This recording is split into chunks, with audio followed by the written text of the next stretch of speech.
Aouzu billahi minash shaitani rajim. Bismillahir rahmanir rahim.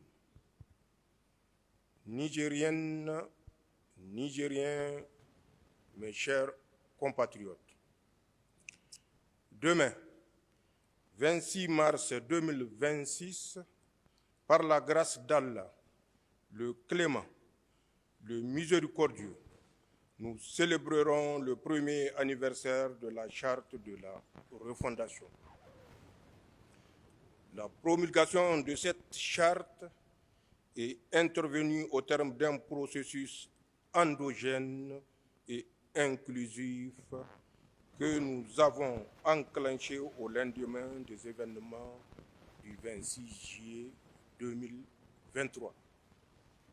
En effet, dès le 19 août 2023, dans mon adresse à la nation, j'ai annoncé la convocation des assises nationales réunissant toutes les composantes socio-économiques et culturelles politiques de notre pays. Cette annonce visait 3 objectifs. Le premier était de mieux impliquer les Nigériens dans la gestion de leur pays.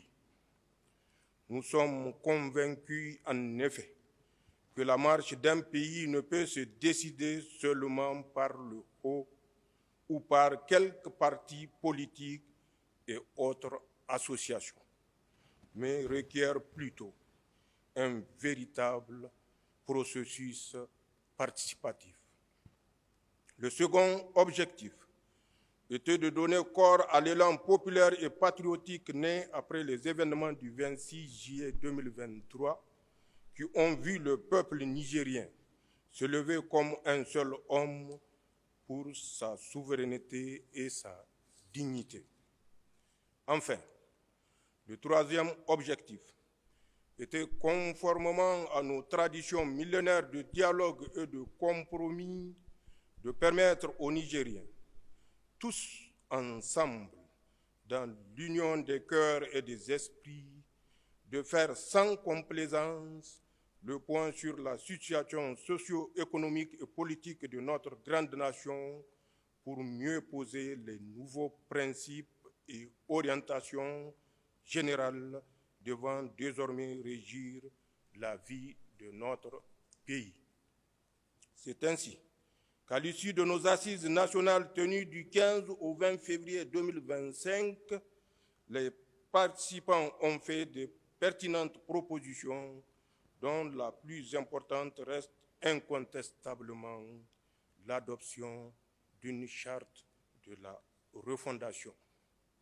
Mes chers compatriotes, la charte promulguée le 26 mars 2025 consacre les institutions de la refondation et organise les pouvoirs publics.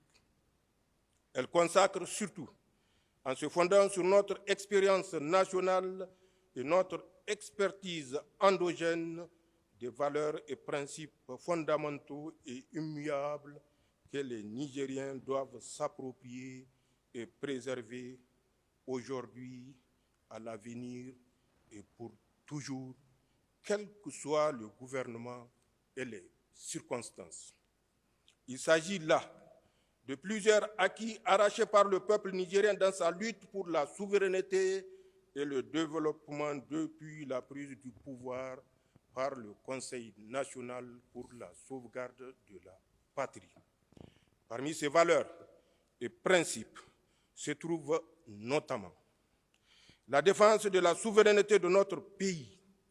Celle-ci implique d'une part le refus définitif d'installer des bases militaires étrangères au Niger, car il revient à nos seules forces de défense et de sécurité de sécuriser notre pays et de préserver son intégrité territoriale, comme elles l'ont d'ailleurs toujours fait avec professionnalisme et patriotisme. C'est le lieu de leur rendre encore un vibrant hommage. La défense de la souveraineté implique d'autre part la souveraineté du Niger sur ses ressources naturelles.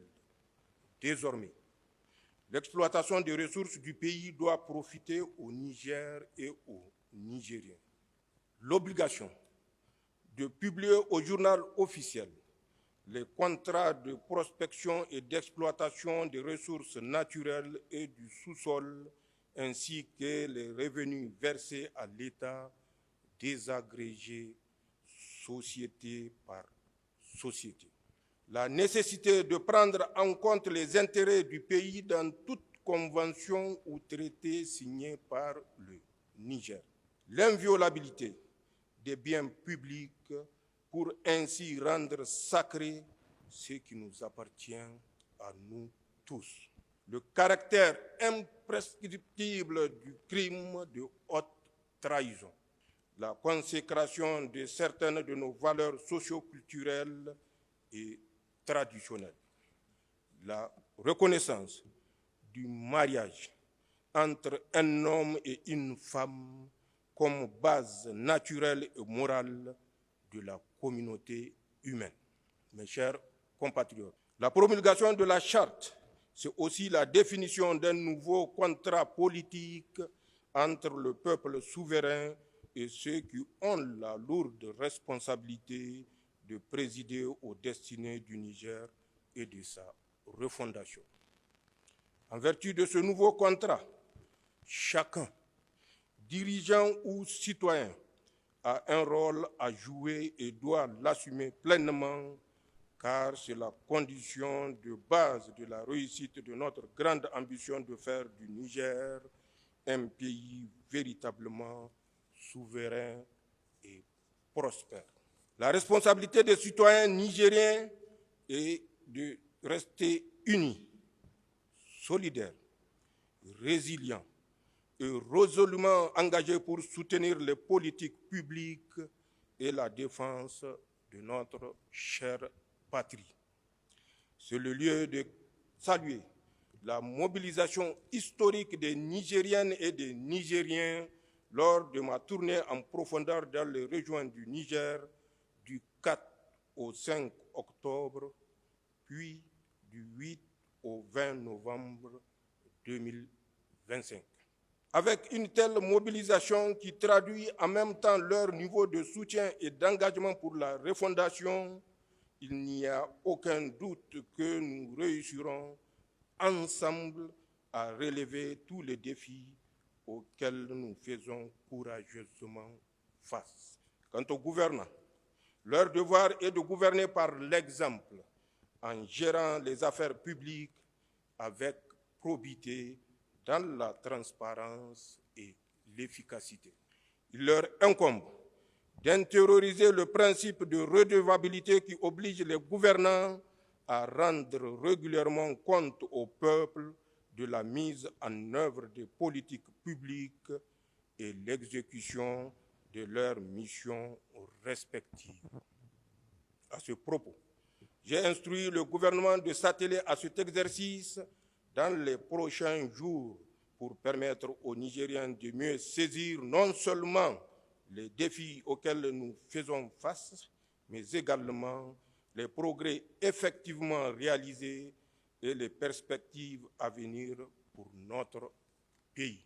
Mes chers compatriotes, l'anniversaire de la promulgation de la charte, c'est aussi l'occasion de faire le bilan, certes non exhaustif, mais nécessaire de la première année de mise en œuvre du programme de refondation 2025-2029.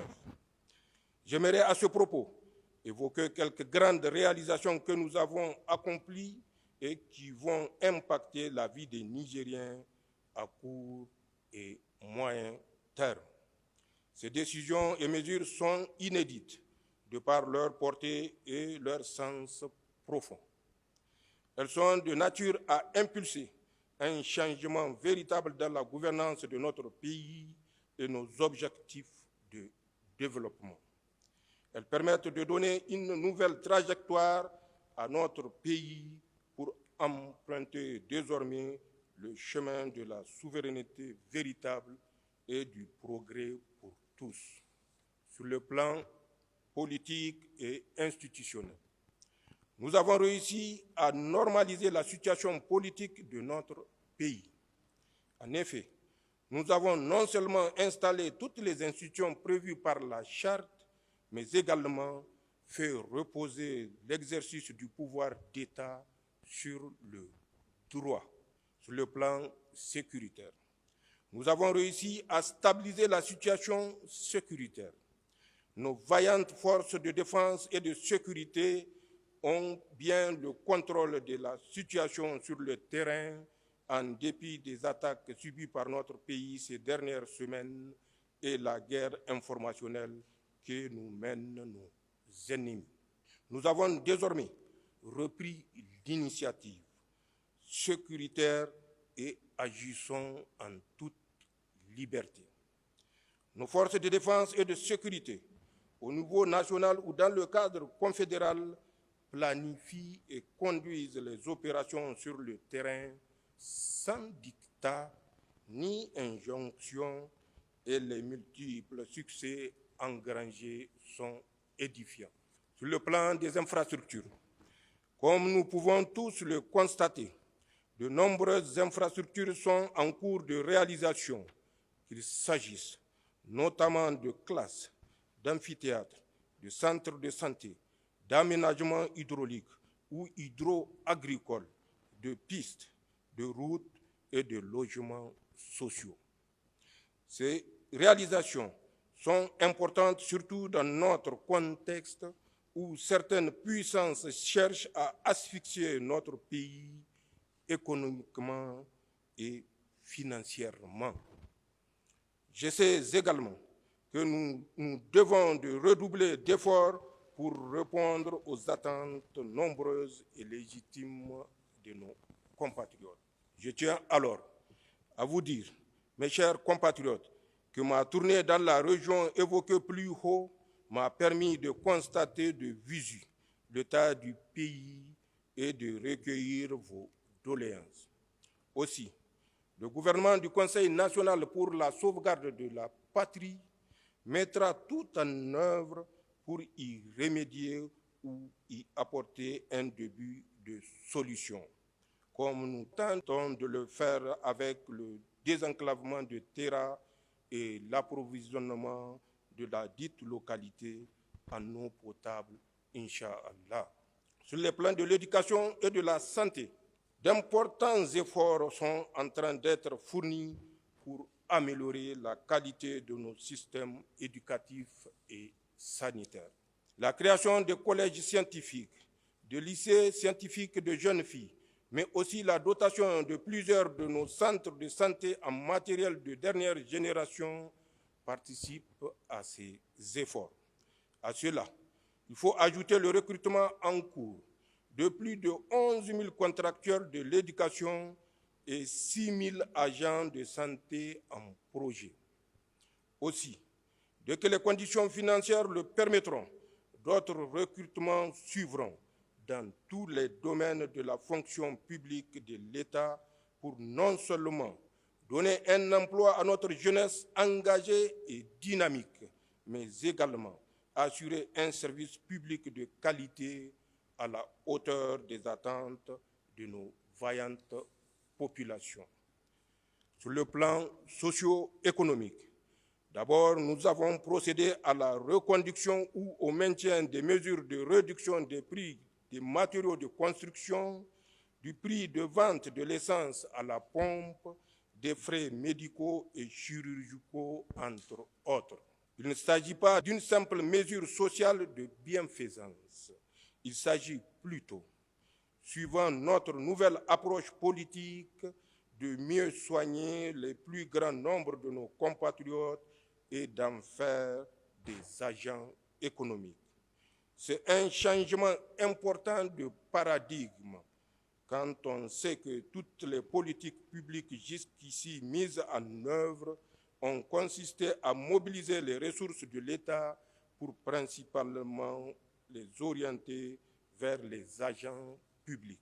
Quant à nos masses populaires ou laborieuses, elles sont plutôt perçues en termes de problèmes démographiques ou couches vulnérables ayant besoin d'aide humanitaire. Ensuite, la réussite indiscutable du programme de la grande irrigation. Il se traduit par la disponibilité de produits vivriers en qualité et en quantité suffisante sur nos marchés et dans nos foyers à la grande satisfaction de tous les Nigériens.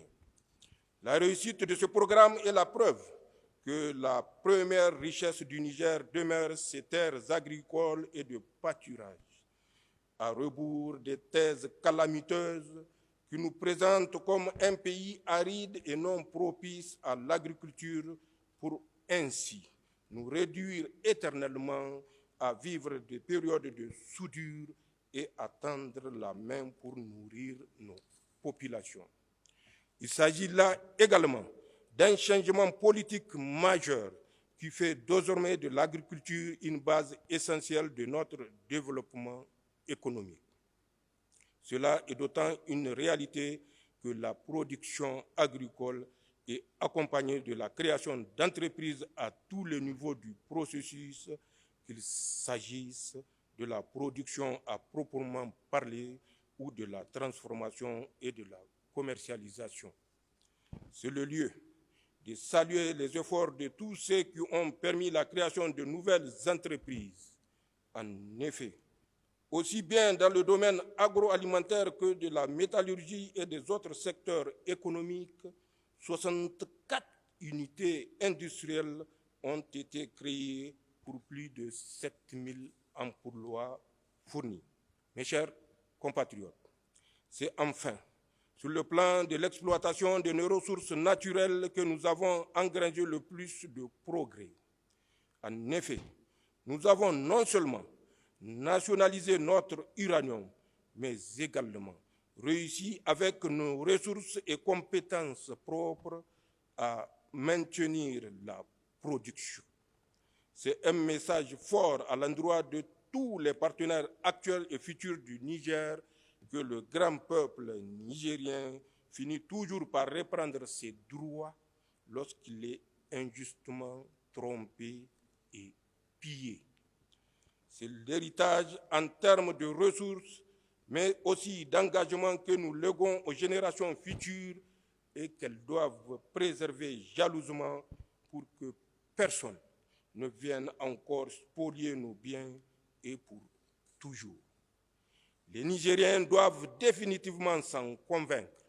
Il n'y a aucun doute que le développement du Niger se fera avec les ressources naturelles du pays ou ne se fera point. Nigériennes, Nigériens, mes chers compatriotes, sur le plan diplomatique, nous avons obtenu d'importants résultats qui méritent d'être soulignés. D'abord, en un an, nous avons reçu les lettres d'accréditation de 26 ambassadeurs de tous les continents et ouvert 4 nouvelles ambassades. C'est la preuve, s'il en est besoin, que notre pays tient sa place dans le concert des nations.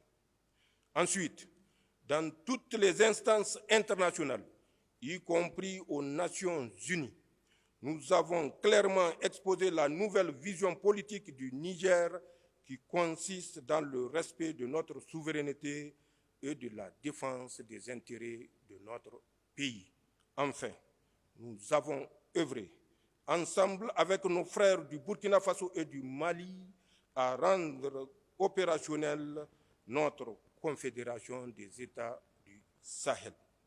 La création de la Banque d'investissement de la Confédération ainsi que le lancement de notre force unifiée en décembre dernier constituent sans aucun doute des avancées majeures pour notre Confédération.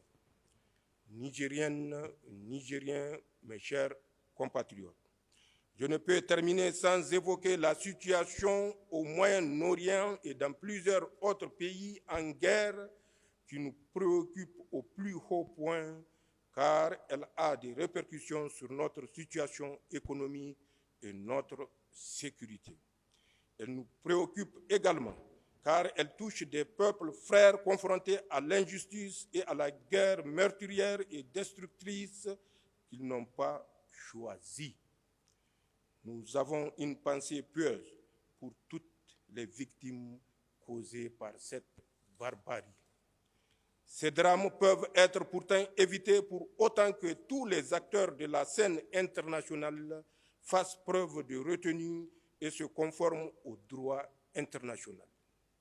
Il montre aussi le besoin impérieux de repenser profondément l'ordre international si nous voulons un monde juste, pacifique et consacré à la seule lutte qui vaille, sert pour le bonheur des peuples. Dans ce contexte, au niveau national, comme de notre confédération, nous devons tirer les enseignements suivants. 1. Ne jamais sous-estimer la malveillance de certaines puissances qui sont capables de tout pour défendre leurs intérêts, y compris tromper et mobiliser des instances communautaires et internationales pour nous porter la guerre. C'est le lieu de saluer la mobilisation de tous les Nigériens dans nos villes et campagnes pour faire échec à leurs projets. 2. Ne jamais permettre à nos ennemis d'infiltrer notre pays et de nous diviser pour ensuite nous soumettre. 3. Renforcer notre unité nationale et rester mobilisés pour notre pays. 4. Renforcer notre confédération AES qui constitue un véritable rempart pour toute velléité de nous agresser. 5. Nouer des partenariats stratégiques efficaces. Sur tous ces points, je peux vous assurer que nous sommes déjà à pied d'œuvre pour engager les actions stratégiques nécessaires à la préservation de notre souveraineté et de nos intérêts nationaux. Puisse Allah, le Tout-Puissant, éclairer notre chemin, préserver notre grand peuple et préserver nos populations de l'AES. Amin. Vive la refondation, vive le Niger. Zancen Assani, Labu Sanino, Hala Lady Non, Hala Lady Non, Lady Amen Niger, Minamfu et Niger. Gourowaga. Merci.